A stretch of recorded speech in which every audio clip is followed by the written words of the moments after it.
There is a moment that doesn't look dramatic. It feels more like a pause that lingers too long, a breath that doesn't fully land.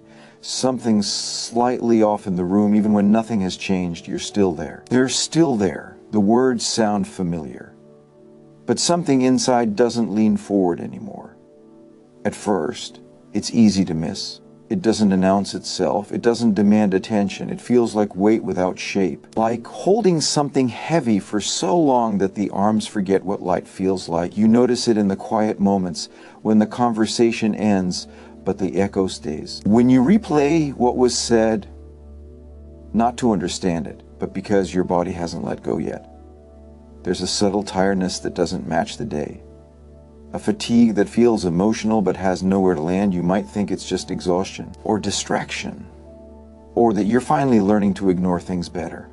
But that's not the part most people notice. What most people see is the tension, the confusion, the push and pull. What they don't see is the internal shift that starts long before anything changes on the surface. There's a strange stillness that begins to appear. Not peace, not relief, just less movement inside. The old urgency softens. The need to respond right away fades. You still care, but it no longer feels sharp. That's unsettling, because caring used to feel like identity, like proof of being alive in the connection. Now it feels quieter, less desperate to be seen. You may try to bring the feeling back, to re-engage the intensity, to remind yourself why this mattered so much.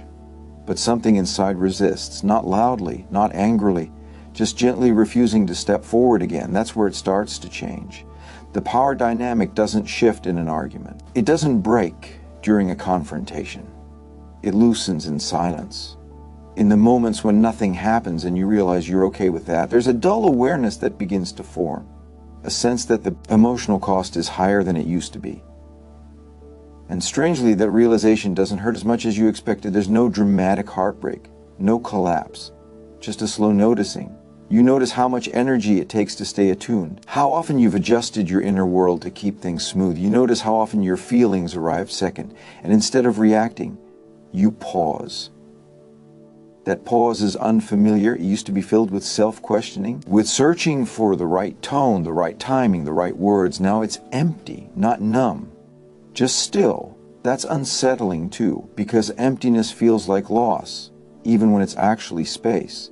But that's not the part most people notice either. Most people think power is lost when someone leaves, when they stop responding, when they set a boundary, but those are external moments, visible ones. The real shift happens earlier, quietly, internally. It happens when the emotional hook loosens, when the words that once landed deep now skim the surface. You still hear them. You still understand what they mean, but they don't rearrange you anymore. There's a subtle grief there.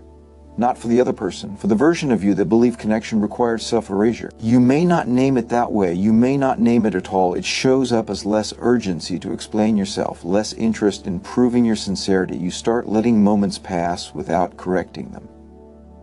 And that's strange, because for so long your presence felt like effort, like tending to something fragile that could collapse if you stepped away. Now it feels less demanding, still important, but no longer consuming. That's where something breaks open, but not in a way that looks like freedom. It feels more like awareness settling into the body, a quiet knowing that arrives without words. You realize you've been carrying more than your share, and you don't feel angry about it. You feel tired in a deeper way, a tiredness that doesn't ask for rest. It asks for truth.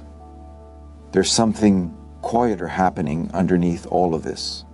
A recognition that the connection was sustained by your responsiveness, by your ability to feel deeply and adjust constantly. And when that responsiveness softens, something else weakens too. The intensity shifts. The pull fades. Not because you decided to detach, but because your system can't keep bending the same way. This is where the insight begins to emerge, not as a thought, as a sensation. You start to feel how their presence depended on your emotional availability, how the dynamic drew strength from your tension, your empathy, your inner movement. And as that movement slows, the dynamic loses momentum. There's no announcement of this moment, no clarity yet, just a quiet imbalance. They may still speak the same way, use the same tone, reach for the same reactions, But the response doesn't arrive like it used to. There's a delay, not intentional, not strategic. It's simply not automatic anymore. And that delay changes everything. Because power like that doesn't survive awareness, it survives reflex. It survives when your system responds before your mind can catch up, when care arrives faster than discernment. Now, the order has reversed. You feel first. And you notice the feeling. You don't rush to fix it. You don't rush to explain it. You let it exist. That's the exact moment. Not when you leave, not when you confront. When you stop being emotionally rearranged by their presence. When their words no longer define your internal wither. This realization doesn't come with relief. It comes with a soft sadness. Because you see how deeply you once engaged, how sincerely you tried. And you see how little that effort was ever meant to be returned. There's no bitterness in this awareness, just clarity. You understand that the power never came from control, it came from access. Access to your emotional depth, your attunement, your readiness to hold space even when it hurt. And now that access is limited, not because you closed a door, but because something inside matured. You no longer offer your inner world without noticing the cost. You don't disappear, you don't harden, you simply remain with yourself a little longer before reaching outward. This changes the dynamic in a way words never could, because the pull weakens, the tension dissolves, they may sense it before you do. A subtle shift in your energy, a lack of urgency they can't name. They may try to re-engage the old pattern, but it doesn't land the same, because you're not standing in the same place. Internally, you're closer to yourself now, and that proximity changes everything. The final shift is quiet, almost tender. You realize you don't need to win, you don't need to be understood, you don't need the moment to mean anything more than what it is. There's space inside where there used to be tension. And in that space, there's a calm awareness, not closure, not healing, just truth settling in. You feel the weight lift, not all at once, but enough to breathe.